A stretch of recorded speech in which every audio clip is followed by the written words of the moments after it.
The grand chamber hung in the space between galaxies, a structure so vast that entire moons could fit inside its walls. Ambassador stood in the center of the circular floor, his human form small and insignificant beneath the 12 towering seats where the eldest species of the known universe sat in judgment. He had been standing there for 3 hours. His legs ached, his throat was dry, but he didn't dare show weakness, not now, not when the fate of his entire species rested on what happened in this room. The holographic displays filled the air around him, each one showing a different moment from Earth's history. Nuclear explosions blooming over cities, forests burning, oceans choked with plastic, mass graves, chemical weapons drifting over battlefields. The images cycled endlessly, a parade of humanity's greatest shames played out in cold, clinical detail for the Council to examine. High Arbiter spoke, his crystalline body refracting the light from the displays into harsh angles. His voice resonated through the chamber like wind chimes made of broken glass. The evidence is clear. Humanity is a violent species. They have warred against themselves for their entire recorded history. They have poisoned their own world. They have created weapons designed for nothing but mass destruction. Wanted to argue, to defend his people, but he had learned quickly that interrupting a council member was forbidden. He clenched his fists and remained silent.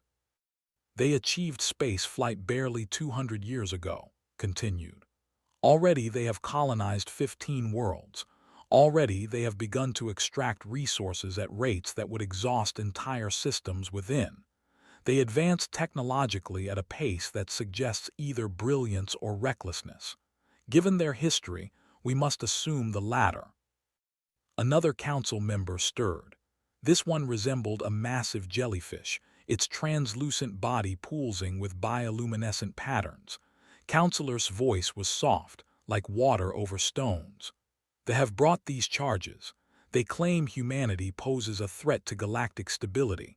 What evidence do they offer beyond historical record?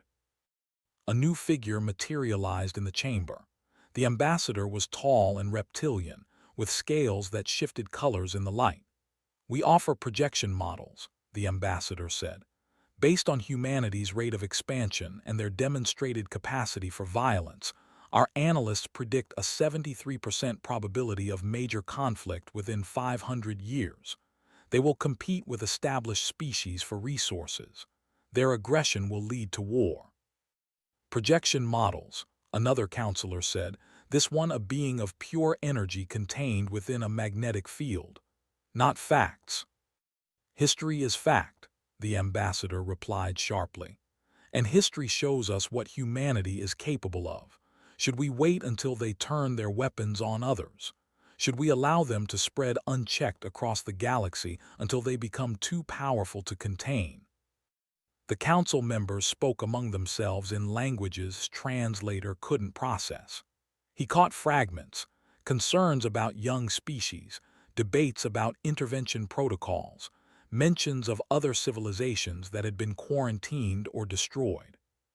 Finally, the eldest counselor spoke, was ancient beyond human comprehension, a being who had observed the rise and fall of thousands of civilizations. His form was difficult to look at directly, as if he existed slightly outside normal space. Ambassador said, and felt the weight of those 3 million years of existence in the voice. You have heard the charges. How do you answer? Took a breath. This was the moment he had prepared for during the entire journey to the council. I cannot defend what humanity has done, he said. The images you've seen are real. The wars happened. The destruction happened. We did poison our own world. We did create terrible weapons. I won't lie about any of that. Made a sound like shattering ice. Then you admit your species is a danger. No, said firmly. I admit we were dangerous, but we're not the same species we were 1,000 years ago. We're not even the same species we were 100 years ago. Explain, commanded. Gestured, and his own set of displays activated. He had been allowed to bring evidence, though he'd been warned it might not be reviewed. I asked the council to look not just at what we did, but at what we did after. I ask you to see the whole picture." The new displays showed different images: forests growing where there had been deserts, oceans cleaned and restored, cities powered by fusion and solar energy, treaties signed between nations, international courts established to prosecute war crimes, scientists from rival countries working together on space stations, children of every color and culture learning side by side. After we nearly destroyed ourselves with nuclear weapons, we created international laws against their use, said. After we polluted our world, we spent 200 years cleaning it. After we drove species to extinction, we brought them back through genetic preservation. After we committed genocides, we established courts to ensure it would never happen again. Pretty words, the ambassador said. But words are easy. Your capacity for violence remains. You have simply hidden it behind laws and treaties. When it serves your interests, you will return to your true nature. Will we? Asked. He pulled up another file. 20 years ago, one of our colony ships encountered a scout vessel in distress. The ship was dying, its crew of 12 facing certain death. The human ship was on a tight schedule, carrying supplies to a colony that desperately needed them. They had no treaty obligation to help. There had been economic rivals, undercutting human trade in 3 sectors. It would have been easy to leave them. The ambassador's scales rippled uncomfortably. But they didn't leave them, continued. The human captain diverted course, delayed their mission by 6 weeks, and rescued every member of that crew. They shared their limited supplies and delivered them safely to the nearest station. When asked why, the captain said, "Because they needed help. That's all. No expectation of reward, no political calculation, just because it was the right thing to do." The chamber fell silent. Several council members looked at the ambassador, who seemed unable to respond. Spoke softly, "Is this account accurate?" The ambassador's colors flickered through a spectrum of emotions.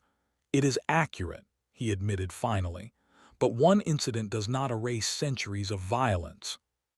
"No," agreed. "It doesn't. Nothing can erase what we've done, but it shows what we're trying to become." He looked up at the 12 council members, meeting each of their alien gazes in turn. "I'm not asking you to forgive us. I'm asking you to see that we're working to be better. Every single day we make that choice." His crystalline form pulsed with harsh light. "Choice is meaningless. Biology determines behavior. Your species evolved as predators. That nature cannot be changed through simple will." "Can it?" asked. "We have members of our species who were soldiers, who killed in war, who now spend their lives building schools and hospitals in the places they once fought. We have corporations that poisoned rivers now spending generations cleaning them. We have nations that committed atrocities offering formal apologies and reparations centuries later. If biology determined everything, none of that would be possible." Stirred in his seat. "An interesting argument, Ambassador. You claim your species can change its nature through conscious choice." "Yes," said. "Not by removing our capacity for violence, but by choosing not to use it. Not by forgetting what we've done, but by remembering it and making sure we never do it again." The eldest counselor was silent for a long moment. Finally, he spoke. "The council will review your evidence. We will deliberate on these matters. You will be summoned when we have reached a decision." Bode, recognizing his dismissal. As he walked toward the chamber's exit, he caught a glimpse of unreadable expression. He couldn't tell if he'd made any difference at all. Behind him, the displays continued to play, humanity's history of violence on one side, humanity's attempts at redemption on the other. The doors closed behind him with a sound like the sealing of a tomb. Now all he could do was wait and hope that the council would see what he saw. Not a species defined by its worst moments, but one struggling to rise above them. In the empty corridor outside, finally allowed himself to lean against the wall. His hands shook.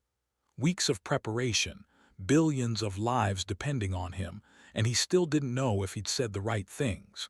He thought of Earth, of the colonies, of all the humans working every day to build something better than what their ancestors had left them. He had done everything he could. The rest was up to the council. The council members retreated to their private chambers to review the evidence humanity had submitted. Each took a portion of the files, thousands of documents and recordings that would take days to properly examine. Counselor drifted in her tank of liquid methane, her tentacles spreading through the fluid as she absorbed the data directly through her neural interface. Her species had achieved peace 700,000 years ago through careful genetic modification, removing aggressive tendencies from their DNA over thousands of generations. Violence was literally impossible for her people now. They had changed their nature at the most fundamental level. She began with humanity's social evolution, tracking the development of their laws and institutions across 10,000 years of recorded history.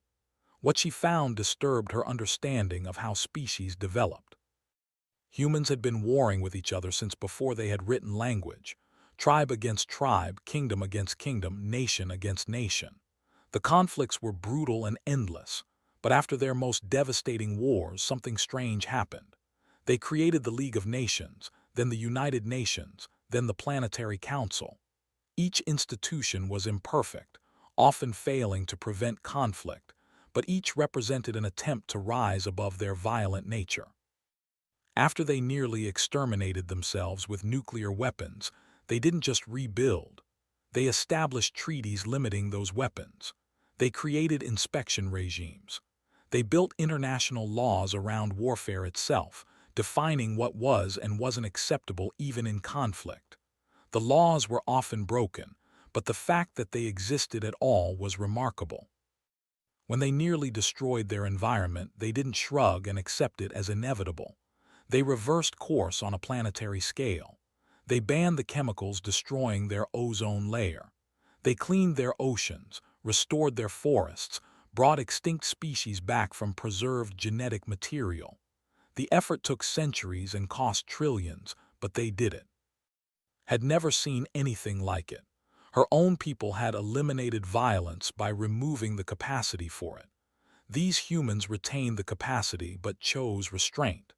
They remained capable of terrible things but actively worked against their own nature. She moved on to human criminal justice systems. Here was something even stranger.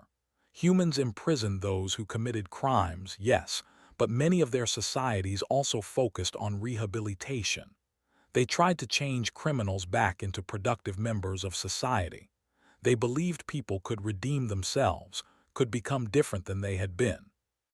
Some human cultures even abolished death penalties, arguing that all life had value, even the lives of murderers. They struggled with this principle constantly, debating it in their courts and legislatures, but the trend across centuries was toward greater mercy, not less. In another chamber, Counselor examined humanity's art and literature. His hive-mind species thought in unified patterns, their entire civilization essentially one consciousness distributed across billions of bodies. Individual human minds seemed chaotic and fragmented to him, but their creative output was fascinating. He started with their music. Songs about war, yes, but not glorifying it. Songs mourning the dead. Songs questioning the purpose of violence. Symphonies dedicated to peace. He found a piece called War Requiem by a composer named Britain, music that wept for all the young lives lost in battle. The composer had been a conscientious objector, refusing to fight in his nation's wars. Their literature was even more revealing. They wrote stories warning against tyranny, novels exploring the cost of violence, poems mourning victims of injustice. They seemed obsessed with examining their own capacity for evil. Books about genocides, about slavery, about war crimes. Not celebrating these things, but holding them up as horrors to be remembered and never repeated. One book caught attention. Night by, an account of the human Holocaust.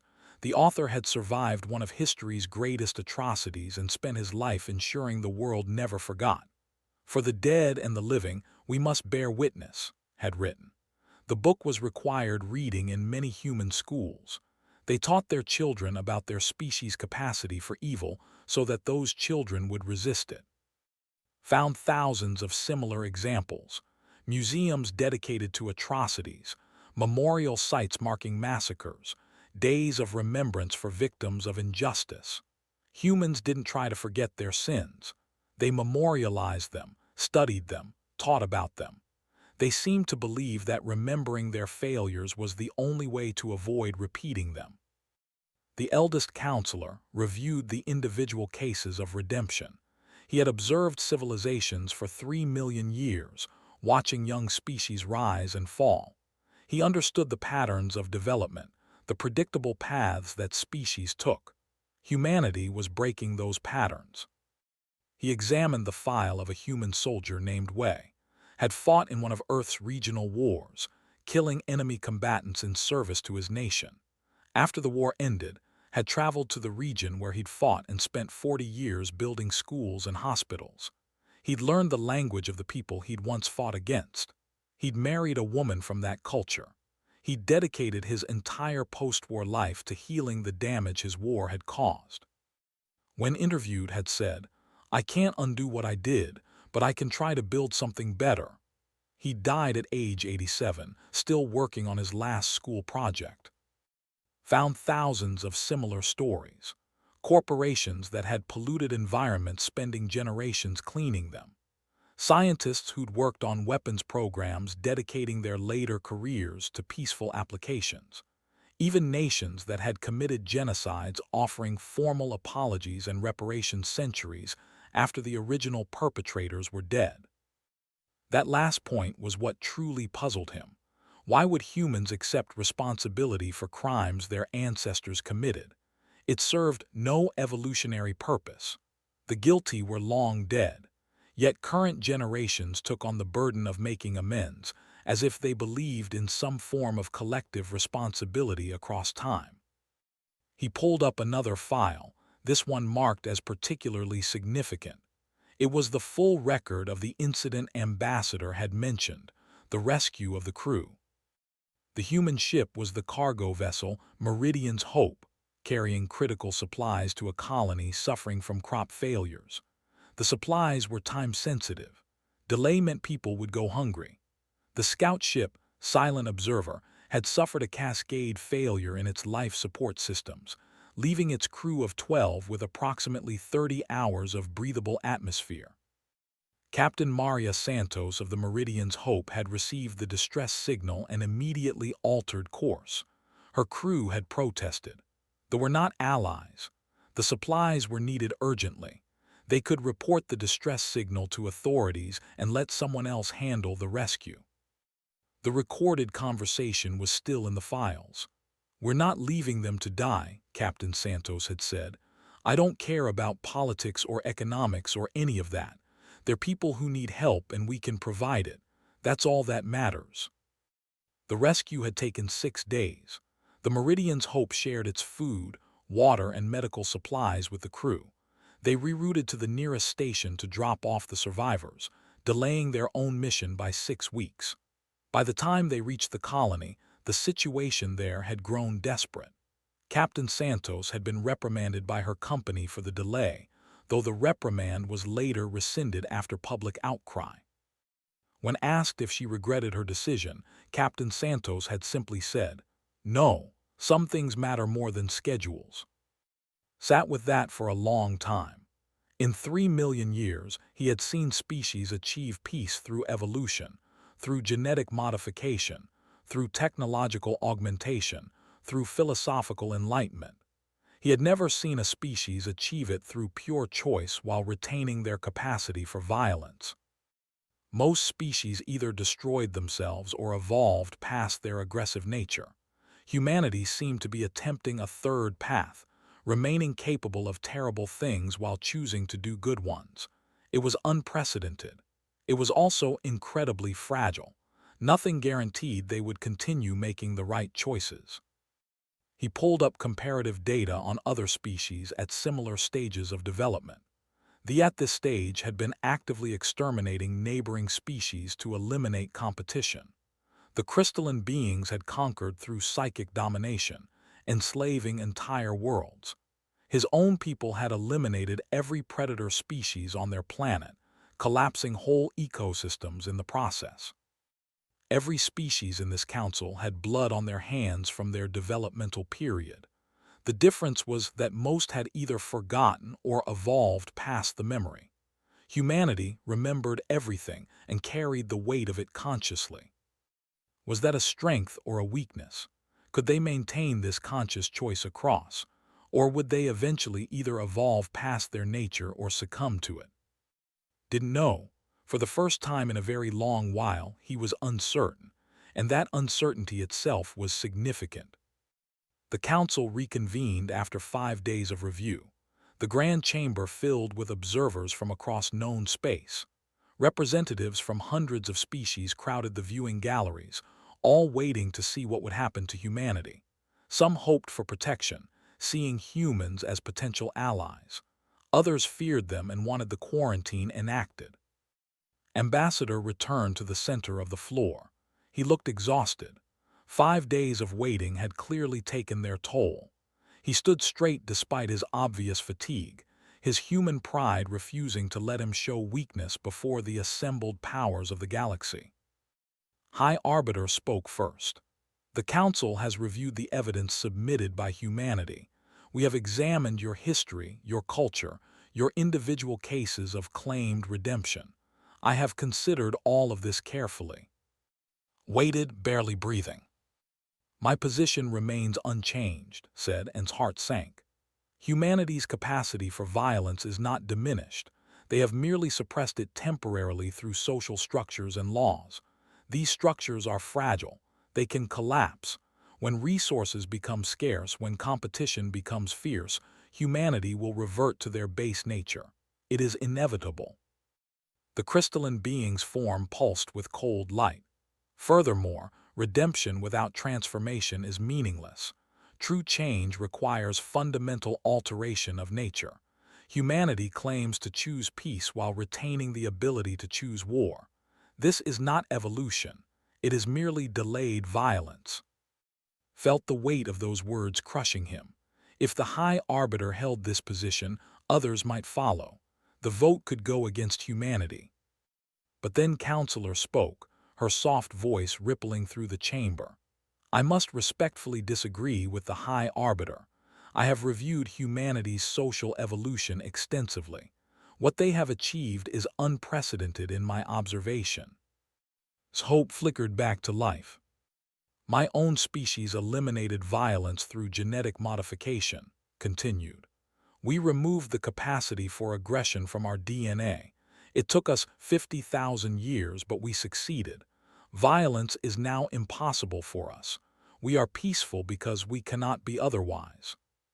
She paused, her bioluminescent patterns pulsing thoughtfully. Humanity has taken a different path. They retain their capacity for violence but choose to restrain it. This requires constant effort, constant vigilance, constant choice.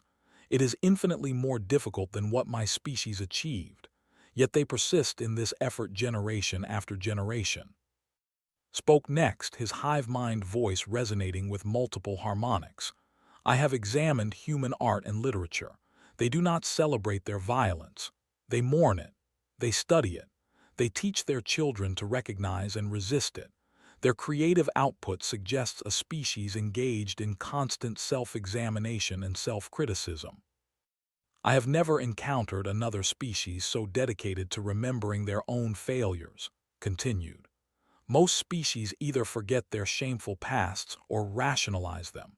Humans memorialize their atrocities and use them as teaching tools. This suggests not a species prone to repeating violence, but one actively working to prevent it.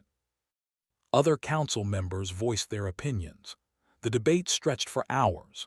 Some sided with, arguing that humanity's nature made them inherently dangerous. Others pointed to the evidence of change, the consistent pattern of choosing peace over violence when both options were available. Finally, spoke, and the chamber fell silent. The eldest counselor's words carried weight beyond measure. 3 million years of observation made him the ultimate authority on species development. I will share something with this council, said, his voice resonating through dimensions humans couldn't perceive. Something we do not often discuss. Every species in this chamber committed atrocities during their development, every single one. The chamber erupted in shocked murmurs, raised a hand and silence returned. The exterminated 3 neighboring species during their expansion phase, he continued. Not in war, but in calculated genocide to eliminate competition for resources. The crystalline beings conquered 17 worlds through psychic domination, enslaving billions. My own people eliminated every predator species on our, causing ecosystem collapses that killed trillions of organisms. He paused, letting that sink in. We do not speak of these things because most of us have either forgotten them or evolved past the capability of repeating them. But the sins were real. The blood is on our hands, even if those hands have changed shape across. Listened, stunned. He had known other species must have their own dark histories, but hearing them laid out so bluntly was shocking. Humanity is different, continued. Not because they are better than we were, but because they remember. They carry the full weight of their history consciously and still choose to rise above it. They have not removed their capacity for darkness. They have learned to master it through constant, deliberate choice. The eldest counselor's form seemed to solidify slightly, as if he were putting more of his existence into normal space to emphasize his point. In 3 million years, I have never observed this particular path. Species either destroy themselves, evolve past their nature, or forget their sins. Humanity has done none of these things. They remember everything and change themselves through will alone. This makes them not a threat, said, but potentially the most valuable species in the galaxy. If they can truly transform themselves while remaining fundamentally unchanged, they might teach other species to do the same. They might show us all what conscious redemption looks like. His crystalline form flickered with agitation. This is speculation. We cannot base policy on might and maybe. All policy for young species is based on speculation, replied calmly. We predict their potential based on observed patterns. I am suggesting that humanity has shown us a pattern we have never seen before, one worth nurturing rather than suppressing. He turned to address the full council. I propose we do not quarantine humanity. Instead, I propose we protect them. The chamber exploded with noise. Protect humanity. That was the opposite of what they had requested. Observers shouted questions. Council members demanded explanations. Waited for silence. Humanity should be declared a ward species, protected from external aggression for 1 millennium, but also observed. We will assign mentors from elder species. We will require regular ethical reviews. We will give them the chance to prove my theory correct while ensuring they do not threaten others. And if your theory is wrong, asked coldly, if they revert to violence, then we will have evidence of that, said, and we can act accordingly. But if we quarantine them now, we will never know what they might have become. We will eliminate a potentially unique path to peace simply because it makes us uncomfortable. The vote was called. Each council member's decision was recorded and displayed for all to see. The holographic tallies climbed slowly, each vote accompanied by brief statements of reasoning. Watched, his heart pounding so hard he thought it might burst. 8 votes for protection, 2 for quarantine, 2 abstentions. The motion passed. The chamber erupted again, this time with mixed reactions. Some species cheered, others protested. The ambassador stormed out, clearly furious that his motion for quarantine had not only failed but been reversed into protection. Spoke over the noise. Ambassador, humanity is granted ward species status. You will be protected from external aggression for 1,000 of your years, but you will also be monitored. Mentors will be assigned.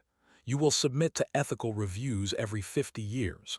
You have been given not absolution but opportunity. Felt tears streaming down his face. He didn't bother to hide them. Thank you, he managed to say. We won't waste this chance." "See that you don't," said, but there was something almost warm in his ancient voice. "The galaxy is watching, Ambassador. Show us what conscious redemption looks like.